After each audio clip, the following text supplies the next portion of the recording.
Hi hello friends, வணக்கம். Welcome to RT family. இன்றைக்கி என்ன பார்க்க போகிறோன்னா, மணத்தக்காளி கீரை குழம்பு தான் பார்க்க போகிறோம். வாங்க ஃப்ரெண்ட்ஸ், வீடியோக்குள்ளே போகலாம். இப்போ ஒரு கட்டுனா அதுக்கு தேவையான பருப்பு கீரை எவ்வளோ இருக்குன்னு சொல்லிட்டு நம்மளுக்கு தெரியும். ஒரு 150 பருப்பு கிட்ட எடுத்துருக்கேன். இப்போ பருப்பில் வந்து தக்காளி, பச்சை மிளகாய், பூண்டு, வெங்காயம் இதெல்லாம் சேர்த்துக்கலாம். கீரை ஒரு கட்டு வாங்கியிருக்கேன். அதை நல்லா கழுவி கொஞ்சம் மெலிசாக வந்து கட் பண்ணி வச்சுருக்கேன். அப்படியே போட்டால் பெரிய பெரிய கீரையாக இருக்கும், அதனால கொஞ்சம் கட் பண்ணி வச்சுருக்கேன்.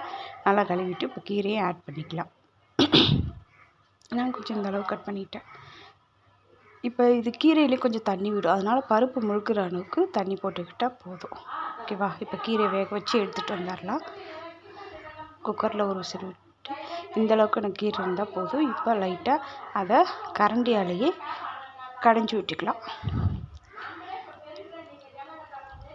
இந்தளவுக்கு இருந்தால் கூட எனக்கு போதும். இப்போ ஒரு கடாயில் இப்போ தாளிப்பு எடுத்துகிட்டு போயிடலாம். ஒரு கடாயில் எண்ணெய் ஊற்றி கடுகு, சீரகம், ஒரு சாப் பண்ண வெங்காயம், ஒரு 4 காஞ்ச மிளகாய், காரம் யார் தேவையோ அதுக்கு தகுந்தாப்பில் வந்து யூஸ் பண்ணிக்கோங்க. நான் காஞ்ச மிளகாய் போட்டிருக்கேன். இப்போ நல்லா வதக்கிடலாம். கொஞ்சோண்டு நெய் இருந்தது, அது போட்டுவிட்டேன். ஒரு ப்ரௌன் கலராக வரட்டும். இப்போ அது கூட கொஞ்சம் பெருங்காயத்தூளும் சேர்த்துக்கலாம்.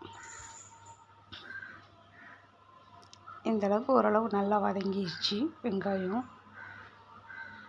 இப்போ பருப்பு, மணத்தக்காளி கீரையும் மசிச்சு வச்சுருந்ததை எடுத்து ஊற்றிக்கலாம். ஊற்றிட்டு இதில் வந்துட்டு ஒரு சீரகம், சோம்பு, கொஞ்சோண்டு தேங்காய் இதெல்லாம் அரைச்சி வச்சுருக்கு. அதில் கொஞ்சம் தண்ணி மிக்ஸ் பண்ணி வச்சுருக்கேன், அதனால் கொஞ்சம் நிறையா தெரியுது. இப்போ இதை கொஞ்சம் ஆட் பண்ணிக்கலாம். மஞ்சத்தூள் ஏற்கனவே நம்ம போட்டிருப்போம்.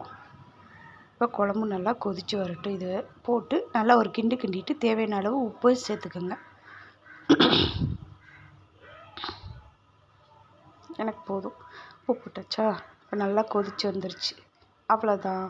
வீடியோ பிடிச்சிருந்துச்சுன்னா லைக் பண்ணுங்கள், ஷேர் பண்ணுங்கள், கமெண்ட் பண்ணுங்கள். உங்கள் வீட்டில் நீங்கள் பருப்புக்கீரை எப்படி செய்வீங்கிறத கமெண்ட் பாக்ஸில் சொல்லுங்கள். எங்கள் வீட்டில் நான் இப்படி தான் செய்வேன். நல்ல ஒரு மனம், நல்லா சூப்பராக ஒரு மனம் ஒன்று வந்துச்சு. ஓகே ஃப்ரெண்ட்ஸ், பாய். நெக்ஸ்ட் வீடியோவில் சந்திப்போம். பாய் பாய்.